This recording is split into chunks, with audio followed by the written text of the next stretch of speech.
To my colleagues, our friends and families, and to all Iowans here or watching back home, welcome back to the Iowa House of Representatives. To my husband, Doug, to our children and our grandchildren, all here today, you sacrifice the most.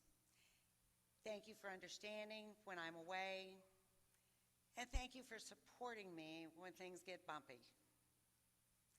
This is such a personal moment for our family. I think it will probably take me a little time to fully appreciate following in my father's footsteps to this chair. I'm so thankful for the way my mother, who is here today, partnered with my father to instill us kids with good values. Many have remarked to me over the years how good my father was at working with anyone in the building.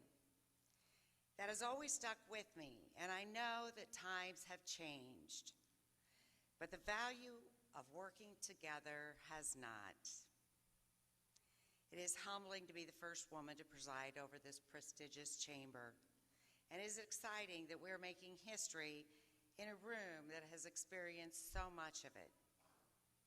I want to thank my caucus for selecting me to lead this chamber, and thank all of you for your support today.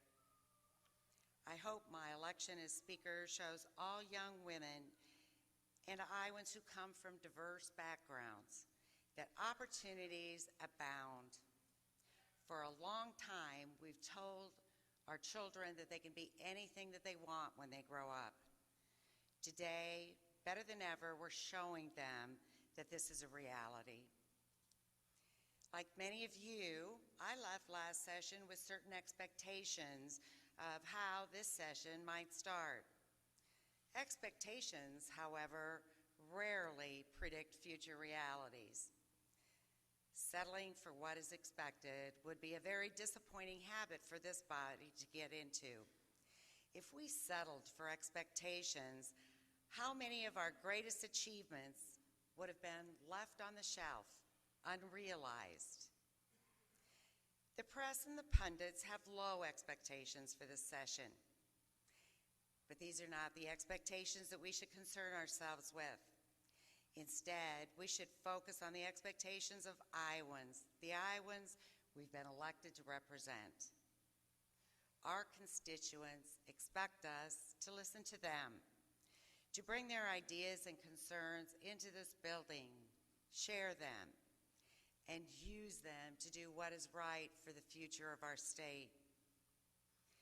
Those who arrived here today intending to use disagreements between us to drive us further apart are doing so to the detriment of the people we serve. The perpetual campaign and gridlock are the failures of Washington, D.C. It is a miscalculation to think that using that disastrous approach will be an advantage inside this building. We have chosen a different path in the past, and I am optimistic that we can do so again. In each of the last 5 years, we have found agreement on budgets that fund priorities without spending more than we take in. Iowans have come to expect this kind of common sense budgeting. This has served us well, and with available revenue anticipated to grow by $153 million, we should welcome the opportunity to again pass a sustainable budget. In each of the last 5 years, we have found a way to increase funding for schools. We will increase funding for schools again this year. However, we should recognize the needs of our schools and our students extend beyond the amount of money we increase their funding each year. If we are to improve the opportunities provided by an education in Iowa's public schools, the expectation should be that we broaden the conversation to ways to provide for flexibility and innovation while retaining a focus on students. In 3 weeks, Iowa will host the first in the nation presidential caucuses. You might have noticed that some of these folks that want to be the next president are spending even more time in the state of Iowa. A common message Iowans are sharing with candidates is that they are unhappy with the status quo, and they do not believe that there is a will to change it. I share their concern. With confidence at an all-time low, we need leadership. I am not only talking about our next president, I am talking about us.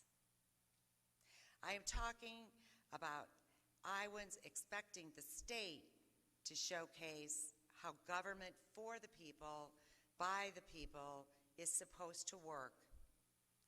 The founders of this nation feared an overreaching and stifling federal government.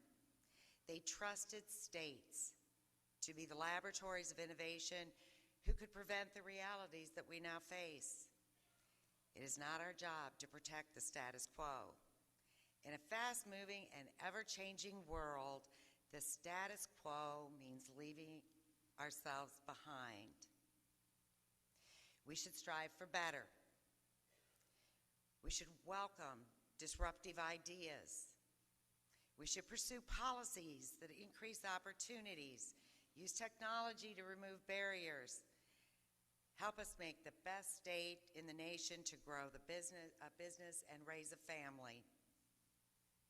So my expectations are high because I believe in the goodwill and the talent of the people in this room and of Iowans. I look forward to what lies ahead for the Iowa House of Representatives and for the great state of Iowa.